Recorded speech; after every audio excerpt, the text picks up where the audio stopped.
Let's have a look at linear vector addition today.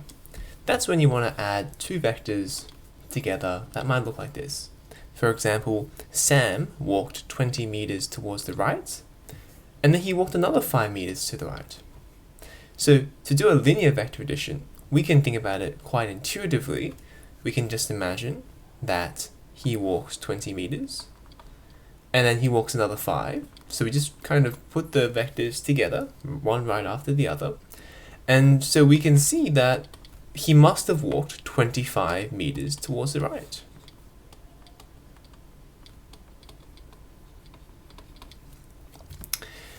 So notice that we put the vectors from tip, so that's the tip of the arrow, like the tip of a shooting arrow, to the tail of the next arrow there. Tail, or some people call it like the origin, or the origin point. Okay, so now let's have a look at a slightly harder type of vector addition, which is when they're in opposite directions. So this might be if Sam walked 20 meters towards the right, and then he walked back 10 meters. So in order to add these, what we do is we do it in a similar manner. So we still put so we want to add them tip to tail, right? So I'm going to take this one, I'm going to put it such that the tail matches with the tip. The reason why we do that is because we can imagine that what a vector actually says is it says, okay, here I have a body, right? I'm going to transport this body from the tail, from the origin, transport it to the end, which is where the arrow tip ends up. And then the second vector says, okay, from your original point, now transport me back 10 meters. That's what the vectors say. That's why we have to add them tip to tail.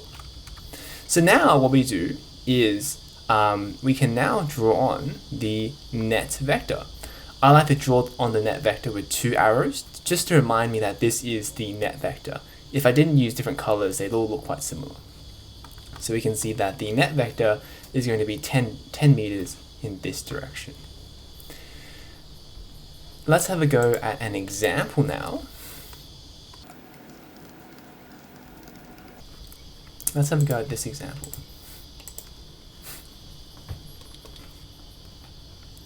So this example is a little bit tricky because we have more than one vector here, but there's not to worry. We can just add them all tip to tail. So I can do my 7 meter one here. I'll put this one tip to tail there. And similarly, I'll put this one tip to tail this way. It should be a bit longer if it's 5 meters. So notice how they're all tip to tail. And now I will draw on my resultant vector. And I calculate the magnitude because I can say this part is that it's going to be 11 meters. So I can equivalently say it's 11 meters this way, 5 meters this way, and that's my resultant there.